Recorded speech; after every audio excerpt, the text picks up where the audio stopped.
Hello and welcome to Health Matters on Channels Television. Thanks for staying with us. I am Mary Alale Yusuf.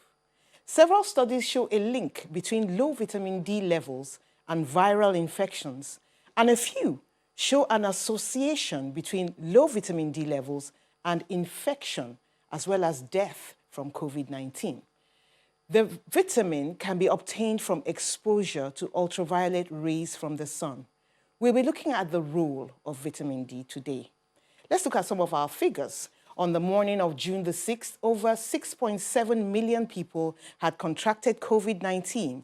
There were about 2.7 million recoveries and more than 394,000 deaths, COVID-19 related deaths. The USA had recorded almost 1.9 million confirmed cases of COVID-19, 28% of the global burden. In Nigeria, at the same time, the cumulative number of confirmed cases came to 11,844, with 3,696 recoveries and 333 deaths. Lagos had 5,663 cases, representing about 48% of all cases in Nigeria. My guest is a consultant pediatrician and CEO of Outreach Group of Hospitals, Dr. Efumbo Dosekun. You're welcome to the show. Hello, Mary. Nice to be here. Let's first start by outlining some of the uses of vitamin D. What does it do? I was reading up and there are so many things it does in the body. What are some of these things? Well, what I would say is that the story of vitamin D, the discovery of the new things it's involved in the body, is quite an exciting area for many scientists outside this country. When I was in medical school more than 40 years ago, the function for vitamin D was bone health. Yes. So we knew that it helped with calcium absorption from the gut. It helps in bone modeling. And when it was deficient in babies, they had a condition called rickets, where the child would have bow legs, would have swellings in the wrist. You just see it. It's almost like a spot diagnosis. And the children wouldn't grow well, will have sparse hair, and they aren't very happy. It's also when adults were very deficient of this, they had bone degeneration. They're prone to having muscle pain, bone pains, and any little trauma could result in a fracture.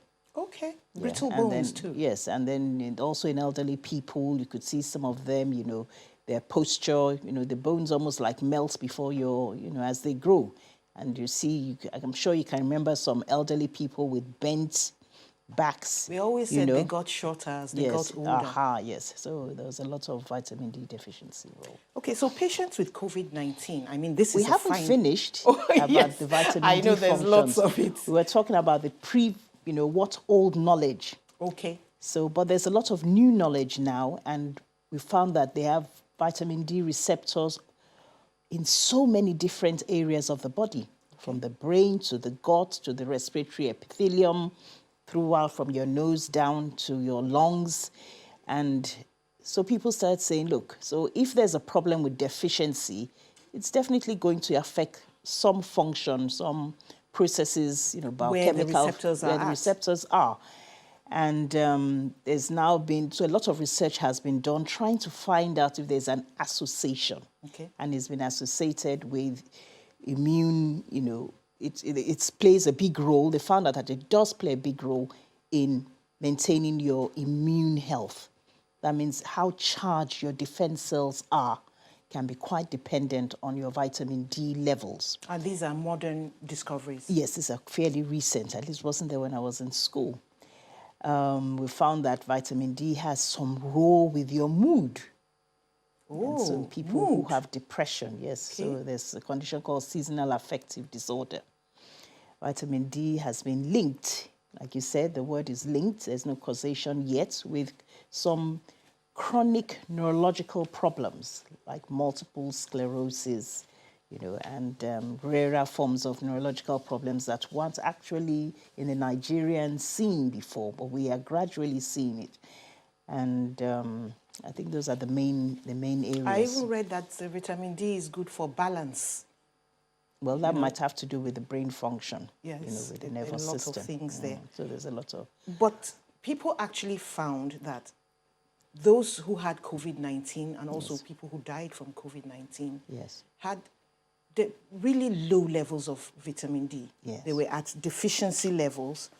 But it's been shown that where we have this sunshine, we in Africa, we don't absorb so much vitamin D because we are dark. So are there other ways of getting vitamin D? Well, I think the best way to get vitamin D is from is the sunshine. That's why it's called the sunshine vitamin. When the UVB rays hit your skin, they convert steroid substance into an active, it's a stage thing, it's like 2-3 stages. So, but the heating of the sunlight on your skin starts the first stage of creating this very useful hormone. Maybe we just stay longer in the sun? I think for the black skin, because of our melanin pigment, that's sort of like, in a way it's protective, but in another way our black pigment is protective from getting sunburns, but it's also, it's not protective in that it disturbs us from absorbing vitamin D. So we may have to spend a longer time in the sunlight than skin type 1, which is the Caucasian skin. The Negroid skin is skin type 6, and there are different gradations. Yes, there are different gradations according to how dark it is. Yes, and how much you can absorb vitamin D. So you would see that though in Scandinavian countries the sunlight comes at a very short period, they're able to absorb it even better. And why this is very important for us to know is that, well, it advises us that we need to stay in the sunlight, or we need to have some method of augmenting the vitamin D in our nutrition, or we need to sort of like have our experts say, in a week you must eat at least oily fish, so time, all the rich things, the eggs, So it's going to, just this little information about the black skin and the problem with absorbing the UV rays can have some very important public health implications, and I now there's a discussion, we must always use the right scientific terms. There's a discussion in the United Kingdom amongst this group they call the Black, Asian and minority ethnic groups. The health workers from this group in the UK, there was an overrepresentation of this group among the health workers that were infected with the COVID virus. And then now people are now thinking and saying, could it be possible that this group of people did not spend much time in sunlight? Because we found that the Asians were the worst hit, and people have started to say, especially knowing that we have a lot of our health workers, at least from Nigeria, that are working in the United Kingdom, are very serious people, and they spend lots of hours either working or studying to be able to cope, with the very different health systems we have. And they were really adversely hit in this pandemic. Yes, and they were adversely hit. So people have now, they've now started doing vitamin D levels in the healthcare workers, and there's a recommendation that they may have to start taking supplementation. Okay, do we have other, apart from black people, other parameters, other people who might likely have vitamin D deficiency? Is it tied to age, for example? Definitely. People who are not, well, again, it comes to people who are not exposed to the sun. And we know that elderly people, would stay indoors. Most of the time they stay indoors, maybe just because there's mobility problems, or they just say the sun is, when I put my 92-year-old mother in the sun, she's always complaining, oh, we need to put you, and I just stay there. Stay there for 30 minutes. And soak it up a bit. Because, if it's only, so you don't have fractures, do you get what I mean? I don't want her bones to weaken. So we have COVID now, and It is not of any physician's right to come up and say everybody must be on vitamin D, to protect against COVID. But I think it only makes common sense, and it's only sensible to say even outside of COVID. Yes. The benefits outside The of COVID. benefits outside are all there. And this is an intervention that can be free. If it's not free, it can be inexpensive. Instead of eating just any rubbish, start eating mackerel.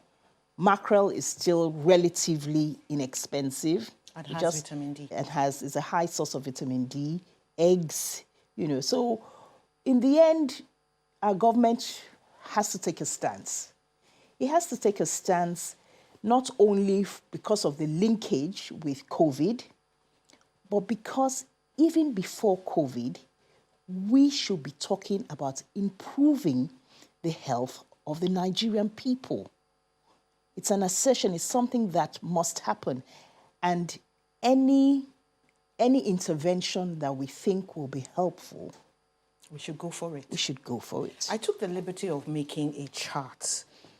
I took some figures from Johns Hopkins website. Yes. And we know that some Scandinavian countries now are fortifying their food with vitamin D. And, some scientists were now making a case for European countries. Yes. Why don't we fortify our food with vitamin D? And here's what I found. If that slide can come up now. Let's look at Norway. Look at the confirmed cases, very low. 8,000 plus. Yes. Deaths, very low. And then percentage of recovery, not quite showing, but that's 95% recovery. That means most people who were confirmed to have it actually got better. Yeah. Denmark had more cases, but the recovery there, 90%, only 586 deaths. Okay, and on. But look at Spain. 5 digits, 27,000 deaths. Spain is warm, Italy is warm, but in those Scandinavian countries, Finland as well, they had fortified foods, vitamin D fortified foods. So yes, a loose association, but the numbers are telling, really telling. Yes. Then look at Nigeria. There've been a lot more studies apart from the one that was done in Finland. There've been studies done in Ireland that have definitely shown this correlation, this association. Okay. And the bandwagon is getting heavier. There are more countries now who are actually going on and having this public health proclamation that particularly the elderly, people with developmental problems that are nursed in homes, their carers, children, pregnant women should supplement. So it is for the government of Nigeria, and that is why I'm here, because I want to give this issue, there has to be we have to bring up this discussion. We have scientists, we have research institutes. Let's start finding out, are we vitamin D deficient? What is the percentage? We know the percentage in other countries, and we can pitch ourselves to it. Then we go on to the drawing board that, apart from COVID, would it be helpful for us to supplement? Would it make sense? Yes, financially too. For our children, the growing fetus and the pregnant woman, the elderly people, school children, and then we will then come up with, do we have vulnerable or susceptible populations? Okay, let me quickly cut you there. We need help? to go on a short break. That's but when we come back, we'll continue. Stay with us.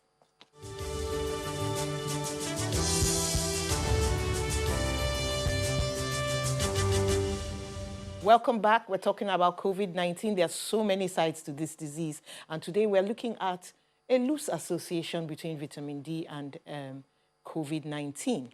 Now, if you have any question, you can call 0805-468-3514. The number will be appearing on your screen. And you can also tweet at CTV_Mary A. Do we know how much vitamin D is recommended for a person? I think that question, like I said, it has to be led with a lot of scientific, the input of the scientists definitely has to be there. Because even globally, the recommended figure for the UK is different from America, is different from what is in Europe, you know. But in Europe, it's normally around 800 international units. But 800? Yes. That's quite a lot. No, it's not quite a lot. Okay. Even for babies, have 400 international units. Okay, 400 is for babies. But during winter, it's recommended that it is doubled, you know, because in winter there's no sunshine, and because of the cold weather, people tend to stay indoors. There are some data that have even recommended more than that. But what I can say is that anything, because it all depends on how deficient you are. And I think now in America, there's a lot of call now for testing. Okay. You know, so that will let the physician decide how much to give. you have to give. Because let's quickly take this phone call. Hello? Hi, good afternoon. Good afternoon. What's your question? Yes, please. Can I know what kind of food one can eat to get vitamin D? Excellent. What kind of food can one eat to get vitamin D? I know there's mackerel. yes, there's mackerel, you know, and there's eggs, the yellow bit of your egg. We don't need so much mushroom in Nigeria, but no, you know, but mushrooms would have pretty been expensive yes, too. and yes, a mushroom. But I think in the village they have mushrooms. Just have to make sure that it's not the poisonous Exactly. form. Do they know how to pick out the yes, mushrooms? You have to pick out the right one. The correct ones that Yes. are not poisonous. So I think mackerel is a good source. Mackerel Eggs is actually the are best good source, because yes. that's common enough. Yes. But any oily fish.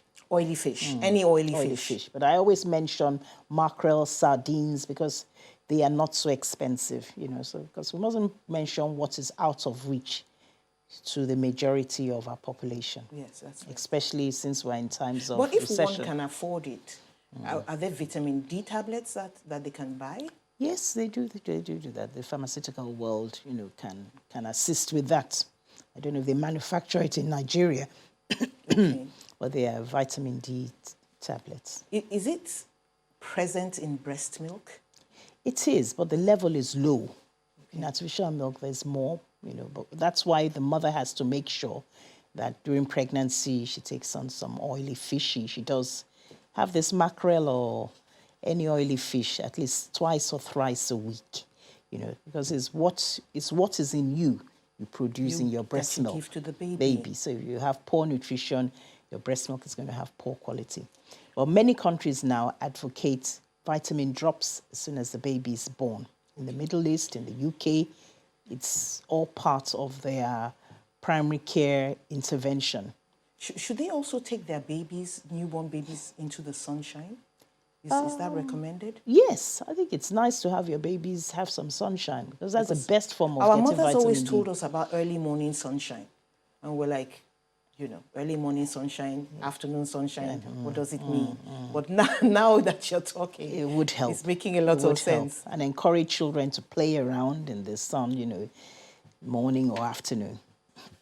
Now, since we are talking so much about vitamin D testing and doctors finding out how much is enough for individual people, Yes. then is there a harmful dosage? Yes. Can they take too much vitamin D and, you know, such that it causes side effects? Yes.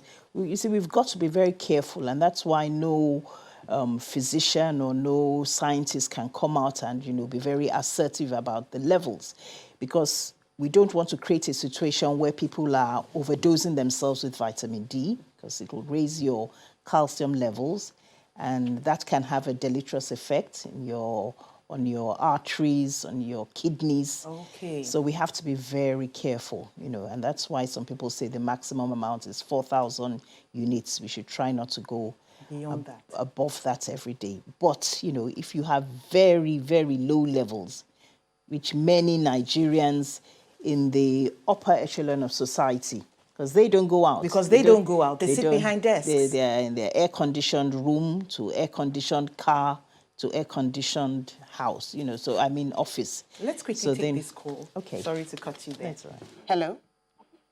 Hello, good afternoon. Good afternoon, Imo. What's your question? My question is based on the vitamin D, stay under the sun. From what time to what time can we stay on the sun?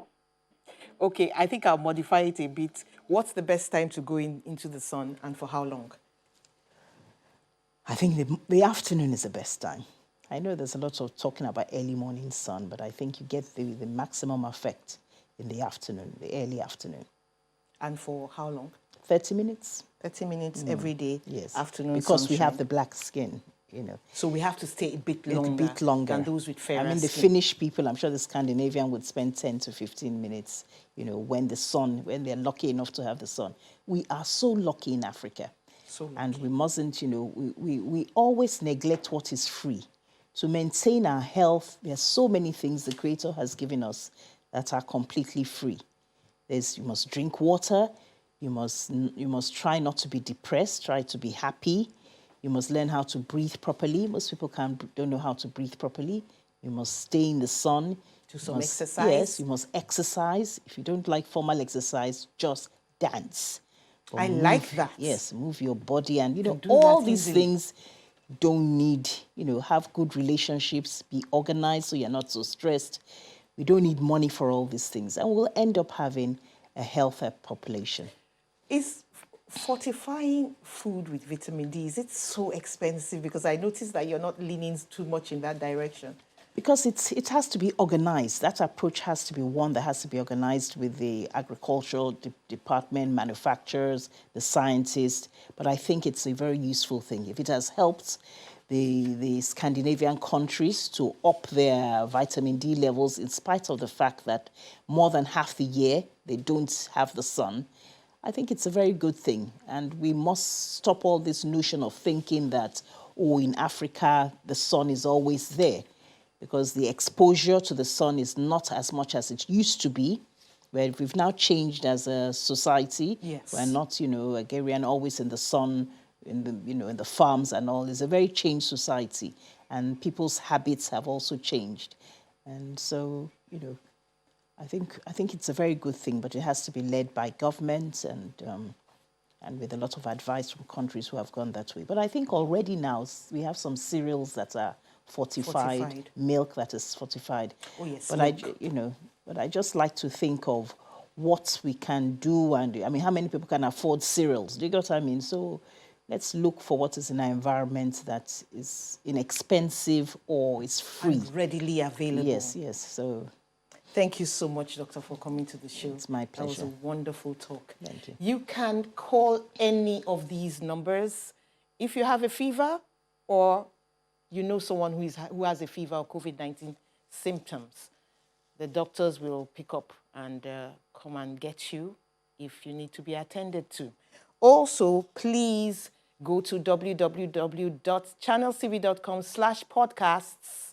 That's podcasts with an S, to listen to audio versions of this program.